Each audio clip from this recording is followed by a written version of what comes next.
Muy bien, chicos, buenas tardes.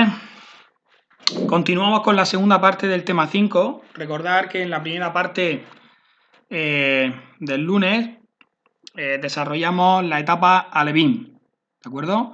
Comenzamos con la fase de aprendizaje global básico, desarrollamos la etapa Alevín y hoy continuamos con la fase de iniciación al aprendizaje específico y consolidación de la formación básica que le hemos ido aportando a nuestros jugadores en la fase anterior. Sería la etapa infantil, ¿de acuerdo?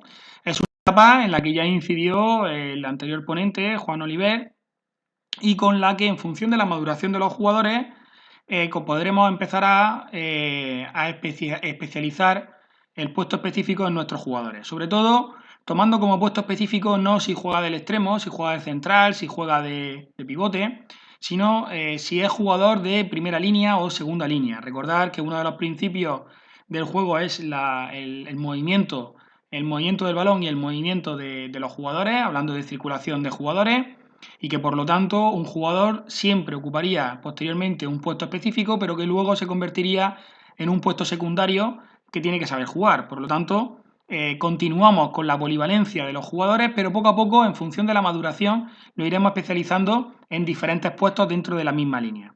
Entonces, el objetivo general de esta etapa es continuar con el aprendizaje de las habilidades, ya en este caso específicas, técnico-tácticas, que tiene que ir aprendiendo en función de su etapa de aprendizaje, que ahora veremos cuáles son. Aprovechar además para ello, para que haya una mayor transferencia positiva, aprovechar los aprendizajes anteriores, todos los aprendizajes que le hemos ido dando en la anterior etapa, en la etapa Benjamín, en la etapa Levín, e ir introduciendo al jugador en las habilidades específicas, tanto aisladas de manera analítica como encadenadas, ¿de acuerdo? E integrarlas, por supuesto, como hablamos, en la situación real del juego, ¿de acuerdo? Entonces, habría un trabajo específico, ¿vale? Que es de analítico y posteriormente un trabajo global en el cual se iría encadenando los diferentes aprendizajes que va aprendiendo el jugador en esta etapa. Como objetivo específico, y que es en lo que más nos tenemos que ir fijando para ir concretando poco a poco qué tenemos que enseñarle, pues sería, por un lado, ampliar el conocimiento sobre el reglamento. Recordar que en las anteriores etapas ha habido incluso hasta adaptaciones a ese reglamento oficial de balonmano a 7 en pista. Nos hemos centrado sobre todo en la primera etapa en las reglas básicas para que el niño pueda jugar, pero hemos sido muy permisivos en ciertas normas, en ciertas reglas de ese reglamento. Incluso recordar también que esos reglamentos nos adaptaban muchas veces no solamente el tamaño y peso del balón, no solamente el número de jugadores, sino también los espacios, lo que serían las dimensiones, ¿vale? Campo, portería, e incluso podíamos cambiar el ciclo del juego. Recordar también que una de las adaptaciones que se podían realizar en las primeras etapas para hacer que el juego fuera más rápido e intenso es que eliminar el saque de centro. Y que podía sacar incluso hasta el mismo portero. Un segundo objetivo específico sería ampliar los fundamentos en distintas zonas del terreno de juego. ¿Y esto qué significa? Lo que estábamos hablando. Los jugadores tienen que saber jugar tanto en primera línea como en segunda línea. Ya vienen de etapas donde no había puesto específico, donde los jugadores iban cubriendo diferentes espacios del campo, ¿vale? Bueno, pues poco a poco vamos a ir ampliando qué habilidades son necesarias en función de la zona del terreno de juego en la que se encuentra ese jugador. El tercer objetivo específico sería encadenar todos los fundamentos técnicos que el jugador va adquiriendo, ¿de acuerdo? Recordar también que había un encadenamiento de habilidades y un encadenamiento de gestos técnicos en anteriores etapas, pero era un encadenamiento básico. Imaginaros recepción de balón y bote. Imaginaros recepción de balón y pase. ¿De acuerdo? Pase y desmarque. O sea, había una serie de encadenamientos básicos. Bueno, pues poco a poco vamos realizando otros encadenamientos de una mayor complejidad. O el cuarto objetivo específico sería variar la relación que hay entre jugador, compañero y adversario, reduciendo el espacio. Comienzan a haber mayor número de adversarios. Además, estos adversarios, como comentó también Juan, comienzan a tener una mayor intensidad defensiva. no es lo mismo en un espacio determinado un jugador que efectivamente defienda solamente, como dijimos el otro día, solamente con el pecho, a decirle que defienda con los brazos. No es lo mismo que defienda con los brazos a todo el campo, a decirle que defienda con los brazos solamente en una zona muy limitada de espacio por el cual obligatoriamente el ejercicio me hace tener que pasar. Por lo tanto, va a haber un mayor acoso y mayor actitud defensiva. Entonces, bueno, pues ir jugando con el número de compañeros en los cuales yo me puedo apoyar para realizar un ejercicio e ir jugando también con el número de adversarios. Una de las situaciones también de aprendizaje es jugar también con el nivel de incertidumbre, no solamente la intensidad, ¿de acuerdo? A nivel defensivo, sino también la incertidumbre. Y cuando hablamos de incertidumbre, hablamos de ir agregándole a los diferentes ejercicios o a las diferentes situaciones de aprendizaje que realice el jugador, ir agregándole ciertos factores o aspectos que le van surgiendo al jugador y sobre los cuales el jugador tiene que tomar una decisión rápida, ¿no? Esto ayuda también a la toma de decisión, que recordar que era lo importante en la búsqueda de un jugador, en la búsqueda del jugador, ir formando al jugador inteligente, el jugador autónomo, que no necesite al entrenador que le dé demasiado feedback desde el banquillo, sino que sepa solucionar cualquier situación y adaptarse a la situación en el momento que tenga que adaptarse. Entonces, imaginaros simplemente, es lo mismo un contraataque, por ejemplo, 1 contra 0, que un contraataque en el cual de pronto le van apareciendo diferentes defensores en función del fragmento de campo por el que va pasando ese jugador con balón. No, no es lo mismo. ¿Es lo mismo un contraataque 1 contra 0 en el cual yo me puedo apoyar en un compañero o no me puedo apoyar en ese compañero? No, no es lo mismo. ¿De acuerdo? Entonces podemos jugar con ese factor de incertidumbre.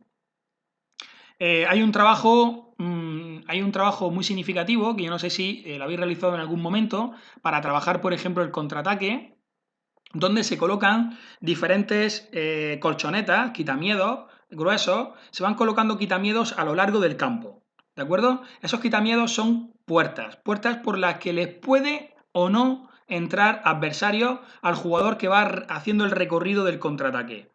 Ese recorrido del contraataque puede ser de un solo jugador o podemos ponerle algún compañero también a ese jugador. Y le van saliendo los adversarios de manera como nosotros queramos. Le pueden ir saliendo por la derecha a los adversarios, le pueden ir saliendo por la izquierda, a veces le salen, a veces no le salen, pero el jugador que realiza el contraataque no sabe si le van a salir o no, y si le salen, cuándo le van a salir, dónde le van a salir y cuántos le van a salir. Por lo tanto, el jugador se tiene que ir adaptando, tiene que ir tomando decisiones correctas en función de lo que le vaya pasando durante ese contraataque. Es una idea que surgió en los franceses, de la escuela francesa, y que se ha utilizado también mucho en España y tiene muchísima transferencia positiva en la mejora del contraataque. Otro de los objetivos específicos sería iniciar el aprendizaje de los medios tácticos grupales básicos, ¿vale? Ya hemos acabado con los medios tácticos fundamentales, ¿de acuerdo? Medios tácticos necesarios para los elementales, los necesarios para poder jugar a balonmano, y comenzamos con los medios tácticos grupales básicos. Luego, otro objetivo específico sería desarrollar las diferentes capacidades físicas. El desarrollo de la capacidad física para nosotros, aunque es importantísimo, ¿de acuerdo? Pero tiene que estar muchas veces supeditado a otros desarrollos de otros elementos, como pueden ser, por ejemplo, la táctica individual o la técnica, ¿de acuerdo? El desarrollo de la condición física vendrá de manera paralela con la intensidad de los ejercicios y las repeticiones de esos ejercicios durante el entrenamiento. ¿Vale? Entonces, es verdad que conforme el jugador va creciendo, el componente de condición física va siendo mucho más importante hasta el punto de que llegará a una categoría cadete o juvenil donde tenga que doblar los entrenamientos. Y entonces será entrenamiento de pista, entrenamiento de condición física. Siempre que podamos, deberíamos intentar llevarnos la preparación de esa condición física a la pista, lo que se denominaba como entrenamiento integrado, ¿de acuerdo? No sirve de nada, miento, sí sirve, pero sirve de menos, ¿de acuerdo? No sirve mucho con respecto a la transferencia positiva el machacarse en algún ejercicio específico de musculación que no tiene transferencia positiva sobre el gesto técnico de balonmano, ¿vale? Siempre va a servir, por supuesto, porque cuanto más fuertes estemos, mayor capacidad tendremos mayor capacidad de rechazo de posibles lesiones. Por lo tanto, eso siempre es así, ¿de acuerdo? Es invariable. A mayor fortaleza, ¿de acuerdo? A cuanto más fuerte esté, menos posibilidades tengo de lesionarme.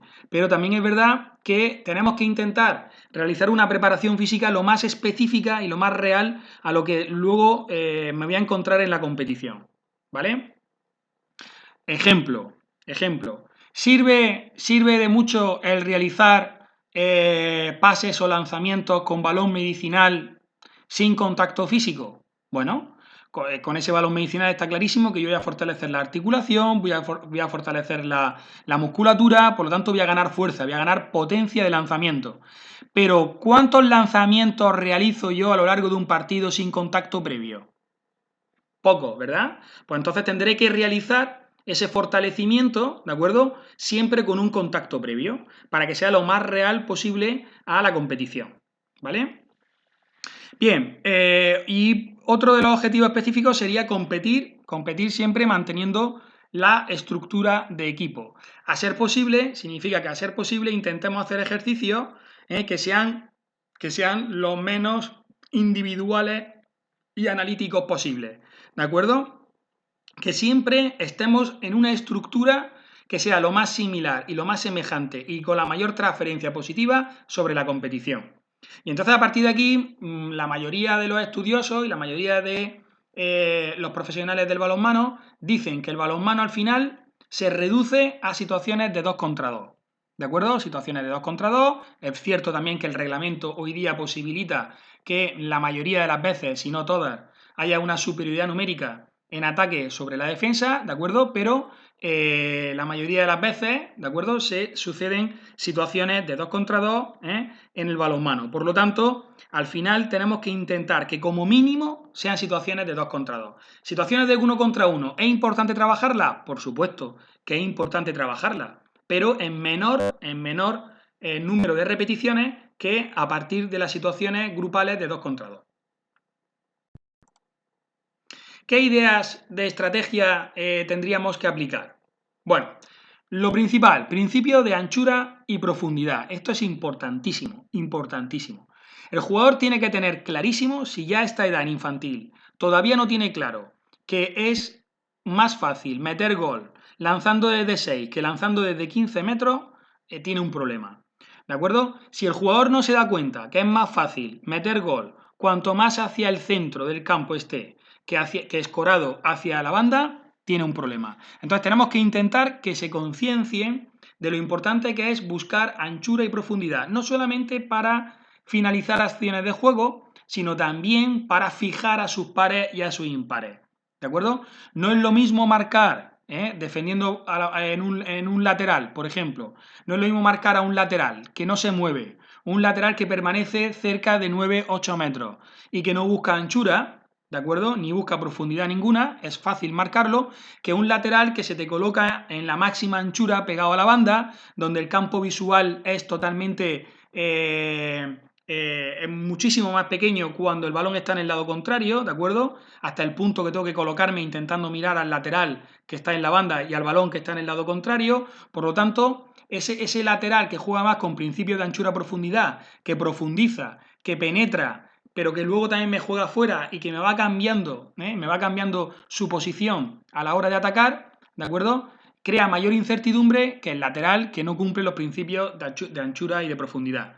Además, estos principios, posteriormente, van a tener una transferencia positiva cuando hablemos, por ejemplo, de medios tácticos como las penetraciones sucesivas, por ejemplo, o la creación de superioridades numéricas. Por lo tanto, el principio de anchura y profundidad es importantísimo. La segunda idea o estrategia sería el trabajo dirigido, recordar los diferentes tipos de juego que había, bueno, pues el juego dirigido, pero sobre todo para aprendizaje de contenidos técnico-tácticos. Es decir, nosotros vamos a guiar a los jugadores a través de unas tareas de aprendizaje que van a ir totalmente dirigidas a incidir sobre qué contenido técnico-táctico quiero trabajar.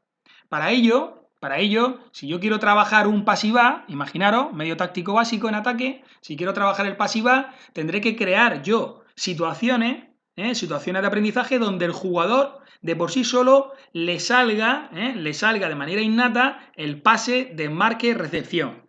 ¿De acuerdo? Entonces, bueno, si yo no creo esas situaciones de aprendizaje, es muy posible que no necesiten pasar, desmarcarse y recibir, que al final es un pasiva, no necesiten hacerlo y por lo tanto no van a desarrollarlo. Entonces, trabajar de manera dirigida contenidos técnico-tácticos. Otro aspecto importante es la variabilidad, ¿de acuerdo? El cambio de puestos específicos en cada jugador. Aquí los jugadores siguen todavía siendo polivalentes, pero empezamos a especializarlos por líneas de puesto. Significa que los pivotes jugarán como extremos, ¿de acuerdo? Y los centrales jugarán como laterales y los laterales como centrales. Recordar que dijimos que el portero, sí es cierto, que comienza su especialización un poquito antes, ¿vale? En la portería, por las características tan específicas que tiene ese puesto específico. Por lo tanto, seguimos jugando con los puestos específicos de cada jugador.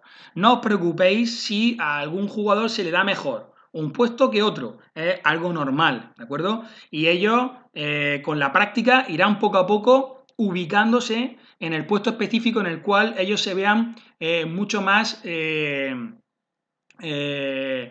con mucho más futuro, con más nivel, ¿de acuerdo? E incluso con mucha más motivación para ese puesto específico.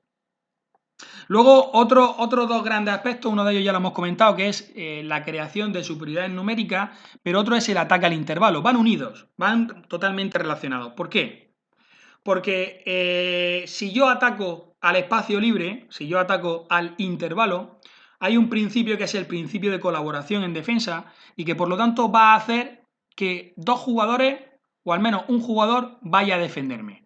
Por lo tanto, ese jugador al moverse, o esos dos jugadores al moverse y cerrarme ese intervalo, ese espacio libre, están creando una situación de 1 contra 0 de otro compañero mío. Que simplemente con un pase en el momento certero, en el momento indicado, ¿de acuerdo? Con la velocidad idónea y con el tipo de pase idóneo, ¿de acuerdo? Ganarán una superioridad numérica. Y todos estos factores que he estado diciendo hay que trabajarlos. Si el jugador intenta ganar una superioridad numérica, no hay una defensa activa que le prohíba hacer un pase corto directo y el jugador realiza un pase picado, hay que explicarle al jugador que aunque la jugada se haya ganado con superioridad numérica, o aunque la acción de juego ofensiva se haya ganado con superioridad numérica, no era la decisión más acertada en ese momento. ¿Por qué? Porque no había un defensor que te estuviera prohibiendo el pase directo corto, ¿de acuerdo? Bien sea de pronación o el pase clásico corto, el que sea, ¿vale? Pero no era pase en bote el que había que realizar. Y por eso son situaciones que siempre hay que corregir. Corregir, corregir y corregir, ¿de acuerdo? Otro de las ideas estratégicas también es el inicio de las defensas zonales, pero en este caso abiertas. ¿Y aquí qué se trabaja? La ayuda. La ayuda. La ayuda es un principio, el principio de colaboración, ¿vale? Las coberturas, ¿de acuerdo? Los deslizamientos. Las ayudas al final es de las acciones de juego más importantes en nuestro deporte. Y muchas veces de las que más cuestan que los jugadores la vayan asimilando. Ciertos jugadores les cuesta mucho asimilar que por encima de su acción está la del equipo, por encima de su logro está el del equipo, y que si él no ayuda y un compañero falla, ¿de acuerdo? Y me mete en gol, ha sido culpa de él por no ir a ayudar. Es cierto que es culpa del jugador que ha intentado defender y ha fallado, pero también es su compañero que no ha ido en su ayuda. Entonces, el tema de cómo ayudar, cuándo ayudar, e incluso las fintas de ayuda se trabajan en este momento. ¿Y cómo? Con defensas zonales abiertas. Comenzamos el trabajo de la 3-3, ¿de acuerdo? Comenzamos el trabajo de la 4-2, ¿vale? Y entonces con estos tipos de trabajo, donde son defensas, donde las zonas de intervalo son mucho mayores, las zonas de colaboración, como dice Juan Antón, son mayores, ¿vale? Son más difíciles la ayuda cuanto mayor sea el espacio de zona de colaboración que hay entre defensor y defensor. Cuanto más cerrada sea la defensa, más fácil es realizar la ayuda, hasta el punto que, como dice Juan Antón, el mejor sistema defensivo para ocultar al peor jugador de un equipo es el 6-0. ¿Por qué? porque es tan pequeño el espacio de colaboración que existe entre defensor y defensor, que las ayudas son muy fáciles y entonces el error de ese mal jugador lo puede cubrir cualquiera de sus compañeros. Por lo tanto, hay que trabajar muchísimo las defensas abiertas. Y fijaros que estamos en etapa infantil. ¿Habrá que trabajar el 3-2-1? Por supuesto, hay que trabajar también el 3-2-1, pero primero hay que dominar el 3-3 y el 4-2. Después, a partir del 4-2, nos convertimos en 3-2-1, ¿vale? Y vamos poco a poco achatando el sistema defensivo, ¿vale? Hasta llegar al sistema más cerrado, entre comillas, que sería el 6-0, que será para etapas posteriores. Luego tendríamos el desarrollo de las fases del juego, importantísimo también, fijaros lo bonito, aquí ya comenzamos, el niño ya conoce el ciclo del juego, las diferentes fases y cómo se juega y sabría describir en qué consiste el balonmano. Bueno, pues en esta etapa ya el niño va a conocer los diferentes tipos de contraataque que se pueden realizar. Ahora, hay que enseñarle sistemas de contraataque que sean fáciles, ¿de acuerdo? Esos sistemas de contraataque pueden ser desde ir a un determinado espacio, correr a un determinado espacio para esperar el balón, puede ser coger el balón y botar hacia un determinado espacio, puede ser cuando llegue a tal posición del campo circulo o doble pivote, puede ser lo que queráis. Pero sí es verdad que en esas fases de contraataque, al mismo tiempo que se trabaja el sistema de juego en contraataque, hay que trabajar también hacia dónde, que ya se supone que lo hemos trabajado en alevines, hacia dónde hay que ir para poder lanzar con mayor efectividad al portero. ¿De acuerdo? Entonces, bueno, pues se van trabajando las diferentes fases, el repliegue, la fase posicional, ¿de acuerdo? El reparto de responsabilidades en defensa, etcétera, etcétera. ¿Hay propuestas de modificación según Juan Antón? Pues sí, se pueden todavía seguir realizando propuestas de modificación de diferentes factores del juego, como son el terreno de juego, la portería, por ejemplo, serían lo que nos dice el propio reglamento, pero sí podíamos jugar, por ejemplo, con el número de reservas. ¿Para qué? Para darle mayor intensidad al juego. Y luego también algo que yo veo que es importante realmente, pero que muchas veces es difícil de llevarlo a cabo, es que el propio jugador asuma el rol de árbitro. ¿De acuerdo? ¿Por qué es importante que lo asuma? Porque así también le hacemos ver, le concienciamos de la dificultad que tiene arbitrar un partido. Y por lo tanto, si tiene dificultad, cuando el árbitro se equivoque, porque es humano y se puede equivocar en una competición, no le increparé ni le responderé a lo que realice el árbitro. Por lo tanto, bueno, pues el que pase por el rol del árbitro, pues también es importante.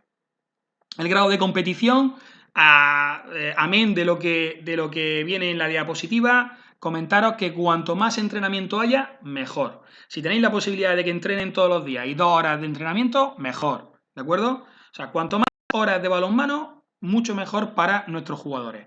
Como mínimo, 3 sesiones. Antes eran 2 sesiones como mínimo, ahora serían 3 sesiones de entrenamiento a la semana. El que pueda entrenar menos, pues entrenará menos. El que pueda entrenar más, pues mejor. Los cambios en el banquillo, bueno, pues intentar seguir realizándolo por tiempo de participación de los diferentes jugadores. Por lo tanto, intentar evitar el favoritismo, el tener un equipo titular y un equipo suplente, sino ir cambiando por tiempo de participación.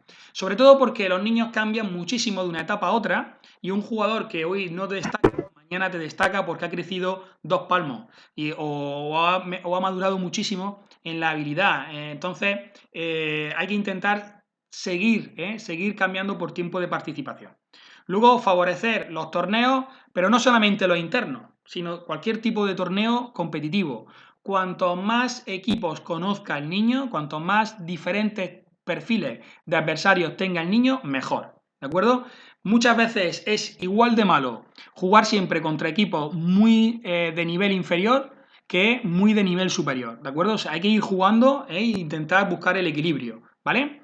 Y luego seguir intentando evitar torneos donde haya eliminaciones. Sé que eso hoy día es muy difícil por el sistema en el cual nos encontramos, pero intentar pues, evitar, si yo puedo elegir entre 2 torneos con mi equipo, un torneo de Semana Santa o un torneo de verano, y hay alguno donde no se nota tanto la eliminación, ¿de acuerdo? Hay algún tipo de compensación, que lo hay todavía, hoy día hay muchos torneos de este tipo, bueno, pues intentar apuntar a vuestro equipo a ese tipo de torneo.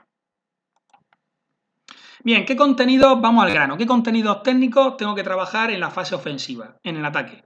Bien, primero, manejo del balón con oposición y en movimiento.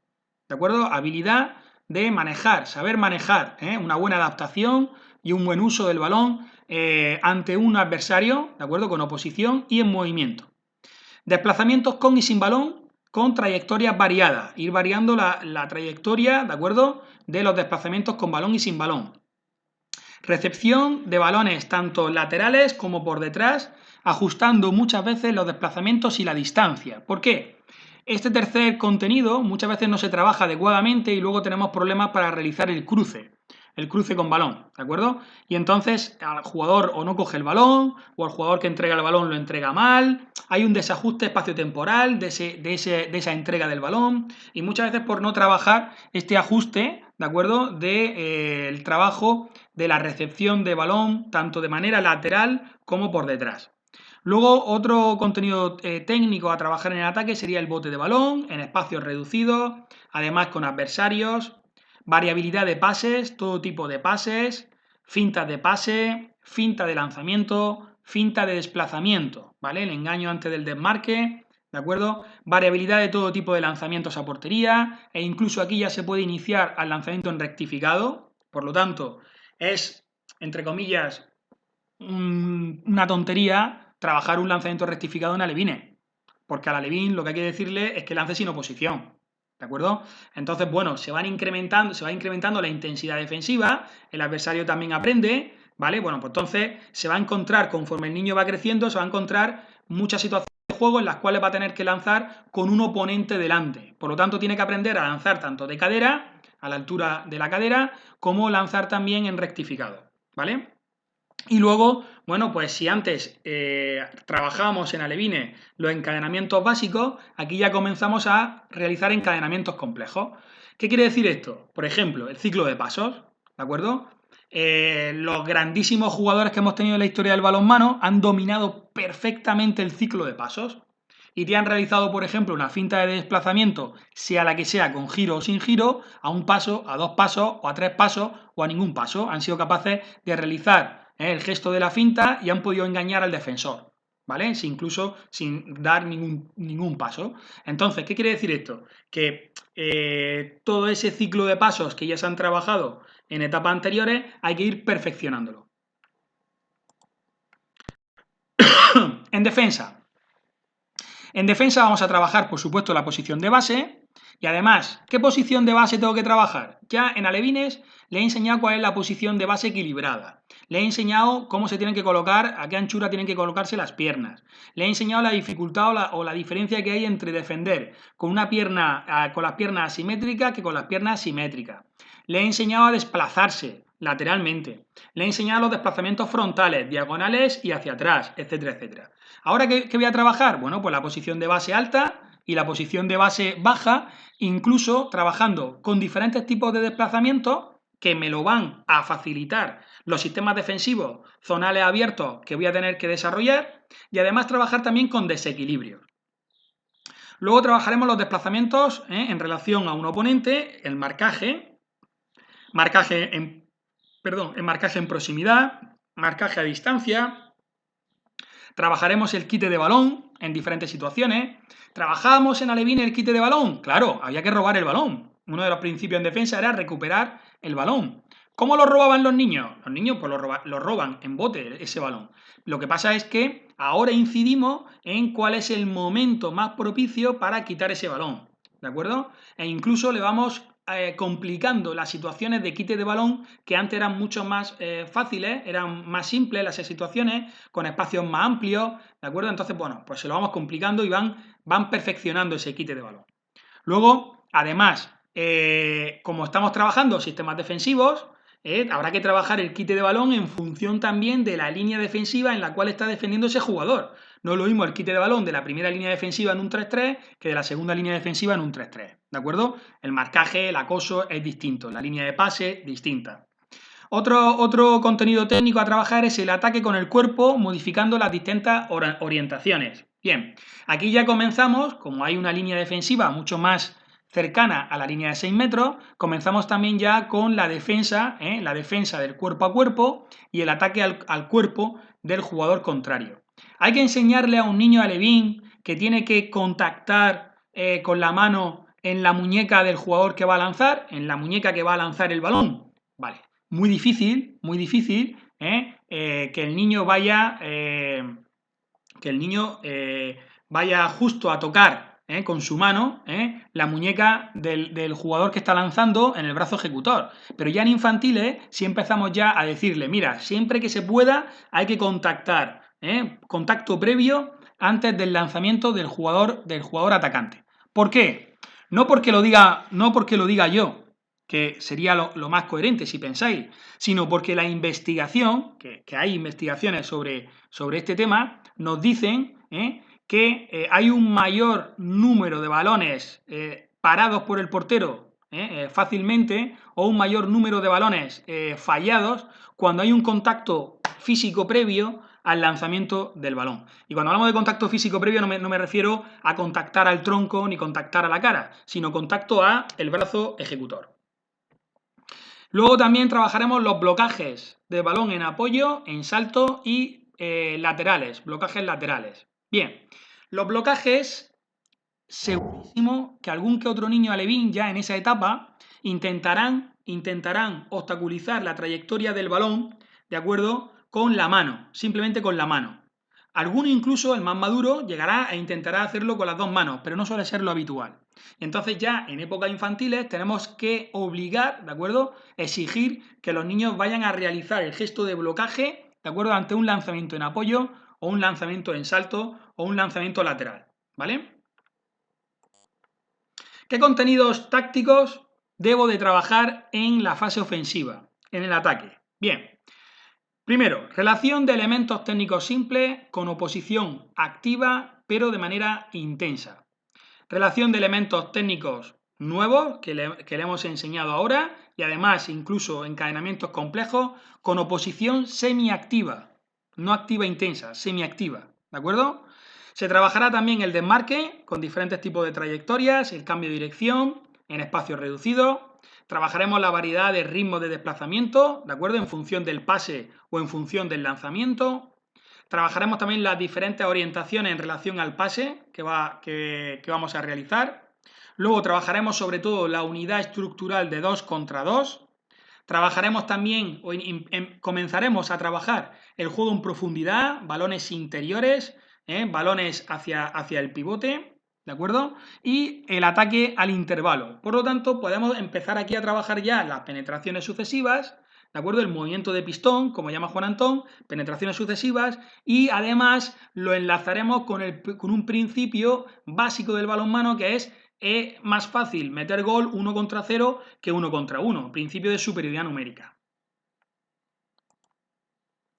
Otro aspecto que hay que trabajar también en ataque serían las fijaciones, tanto con balón como sin balón, siempre intentando crear espacios, ¿vale?, por los cuales poder penetrar, penetraciones sucesivas. Iniciaremos a los jugadores en el cruce y entonces aquí trabajaremos los cruces simples con penetraciones o con permutas de puestos. Si tengo un equipo maduro en infantiles de segundo no habría ningún problema de trabajar, por ejemplo, los dobles cruces, cruces largos, no habría ningún tipo de problema, ¿vale? Pero hay que ir poco a poco. Primero el cruce simple, diferentes tipos de cruce simple, ¿vale?, y permutas entre puestos. Luego también se pueden empezar a trabajar, como ya surge el puesto específico de pivote en la segunda línea ofensiva, pues se pueden también empezar a trabajar ya lo que sería todo lo que sería táctica individual y técnica propia del pivote, ¿vale? Por lo tanto, trabajaríamos los bloqueos, en este caso bloqueos frontales que pueden ser de los más fáciles para realizar, bloqueos frontales tanto con como sin balón, ¿vale? Podríamos trabajar el bloqueo estático, ¿vale?, bloqueo directo, bloqueo indirecto, bloqueo dinámico, ¿vale?, siempre explicándole al jugador cuál es la segunda intención que tiene ese bloqueo. Luego trabajaríamos también los contraataques directos, ¿vale?, primera oleada, e incluso podríamos meter un intermediario, que es el jugador que recibe y luego pasa el balón, ¿vale?, primera oleada, segunda oleada, Podríamos también continuar trabajándolas, segunda oleadas que sean fáciles, básicas, donde se unan a un contraataque directo, se le una circulación de un jugador, ¿vale? Que se coloca doble pivote, algún cruce, porque ya han trabajado los cruces, vamos a ir ligando todo lo que van aprendiendo en esta etapa al contraataque. Y luego también el juego circulante, claro, como tenemos jugadores polivalentes por líneas, juego circulante, ¿de acuerdo? Que ocupen un segundo puesto específico.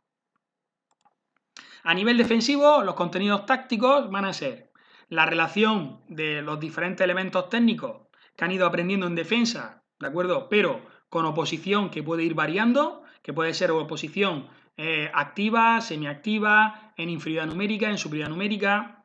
Además, también, como comenzábamos en esta etapa a trabajar también las ayudas, pues también, claro, trabajamos la valoración del momento, el momento y la forma de marcar a un adversario ¿en función de qué? En función de la distancia a la que se encuentre, en función del rol, si tiene balón o no tiene balón, en función de la peligrosidad que tenga ese jugador. Seguimos trabajando, claro, como hemos trabajado en ataque el 2 contra 2, pues aquí habrá que trabajar el 2 contra 2. Y al trabajar el 2 contra 2, ¿qué se trabaja? Se trabajan los deslizamientos, se trabajan las coberturas y se trabajan los doblajes, ¿vale? Los cambios de oponente, ¿de acuerdo? Luego también, claro, si yo trabajo el contraataque en primera oleada y en segunda oleada, contraataques directos, contraataques indirectos con un apoyo, ¿qué tengo que trabajar? Bueno, pues tengo que trabajar el repliegue, ¿de acuerdo? Repliegue directo, ¿vale? Y repliegue también defensivo, equilibrado en diferentes zonas, zonas del campo. Contenidos de condición física también se pueden trabajar. Trabajamos la coordinación, dinámico general, trabajamos la coordinación óculo-manual, trabajamos la velocidad del gesto, el tiempo de reacción, trabajamos la resistencia aeróbica y trabajamos la fuerza. Esta parte la desarrollará muchísimo más Alejandro en la asignatura de preparación física.